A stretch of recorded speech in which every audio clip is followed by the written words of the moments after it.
The Redmi Note 11T, it was succeeded by the Redmi Note 12 Turbo. And now we have the Redmi Turbo 3.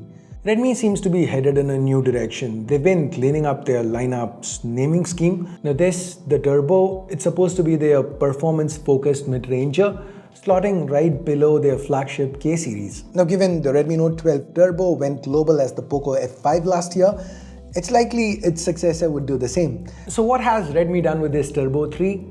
Let's find out. Now, if this is your first time here, or in case all the naming talk has you confused, my name's Ash, you're watching C4E Tech, and let's get started.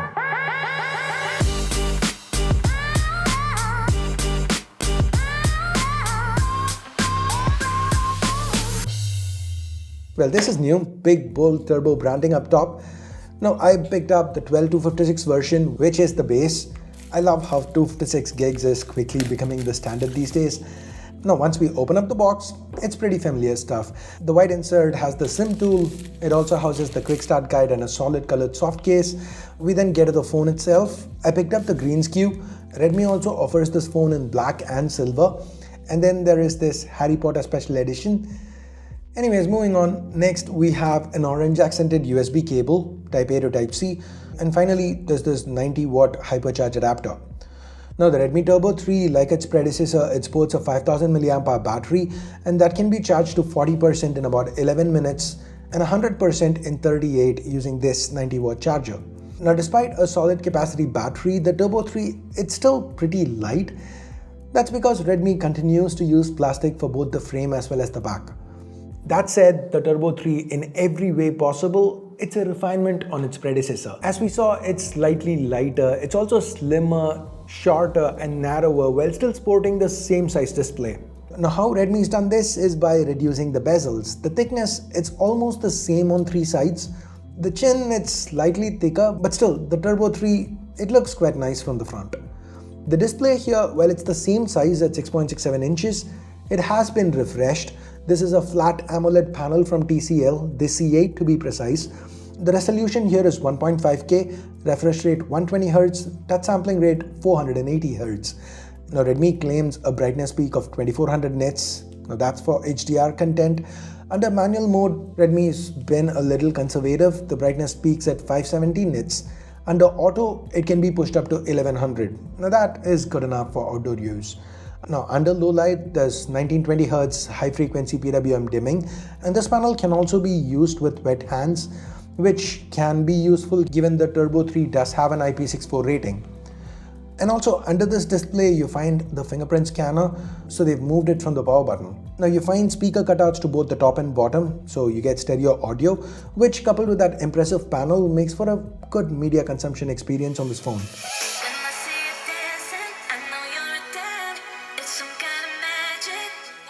Now switching over to the back, it's plastic, but I still kind of like the texture. It's got this frosted, almost glittery finish when you look up close, and it's kind of slippery. Frankly, it doesn't pick up a lot of fingerprints. And given the price, can't really complain. Now, well, all that's good. The actual big highlight for this phone is what's on the inside. Now here, Redmi's gone for a Snapdragon 8S Gen 3, the same chip we saw on the Civi 4 Pro. In that video, I did talk about this in detail, so let me quickly cut to a short clip from there.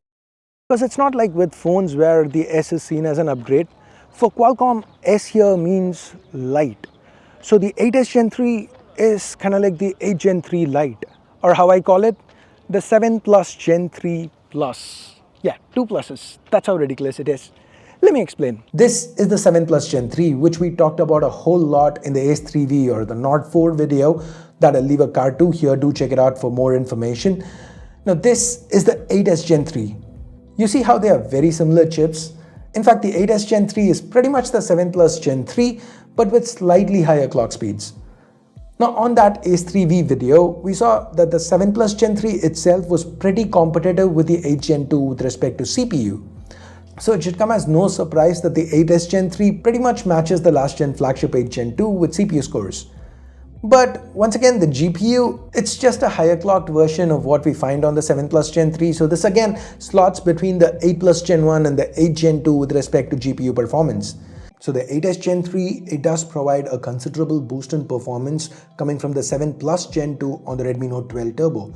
And this is something you're gonna notice, especially if you're doing something intense like playing a demanding game. Now, from a software perspective, this one runs on HyperOS built atop Android 14, and we've been seeing a lot of HyperOS in the recent past, so I'm not going to rehash that. The user experience here is excellent. Now, the things I found really interesting, they're all camera related. Redmi's leveraged that 8 series chip to provide some very interesting AI functionality with the editor. Now, it is a little slow, but see the kind of changes I've been able to make to images that have already been shot. Like here, removing REM from this image. Simple. Or look at this picture. Looks natural enough, right? Now this was the original image. This is what you get with AI sky generation. There are quite a few of these functions baked into HyperOS now. Anyways, let's now look at the actual camera hardware. Now this is not a triple camera setup. This circle here, it's the flash. Personally, I'm quite happy they got rid of that useless macro sensor. That said, it would have been better if the ultrawide had autofocus, which it does not. So you can't really shoot macro with this phone.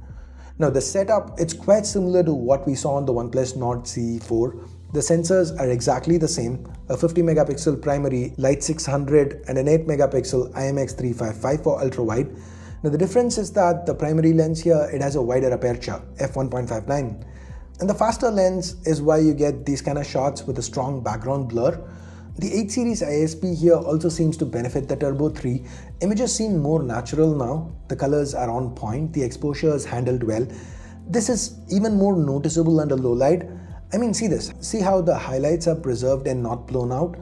Now these aren't things you typically see on mid-range Redmis. With video, there is support for 4K 60 and the quality is decent, though the EIS jitter, it's a little noticeable. For selfies, we get the OmniVision OV20B, a 20 megapixel sensor that's paired with a f2.2 lens, and it does a fairly good job. Selfie video though caps at 1080-60, so there's no 4K here. That said, the footage here is stable and it doesn't have any EIS jitter. Now, before we wrap, a quick shout out to video sponsor Anbernic. Anbernic now has a tiny new handheld RG28XX. The 28 here, if you didn't know, it stands for the display size. So this is a tiny little 2.8-inch display, and despite the size, the pocketable form factor, this one packs specs good enough to even run some PSP titles. I tried a few Dreamcast games and was surprised by how well they ran. At the end of the day though, to me, a device this size, this pocketable, this compact, it feels perfect to play Game Boy Advance games on. Now, if you're interested in retro gaming or pocketable game consoles, check out Anbernic's new RG28XX. I'll leave a link in the description below.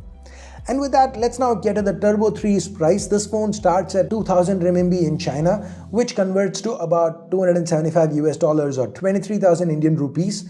Though it's very unlikely it launches at the same price when it goes global. That said, even if this were to launch at the same price the Poco F5 launched at last year, I'd say it would be a very interesting, very competitive offering. What do you think? What do you think about the Redmi Turbo 3 or the Poco F6, most likely? What do you think about this? Let me know in the comments below. Thanks for watching and have a nice day. Bye-bye.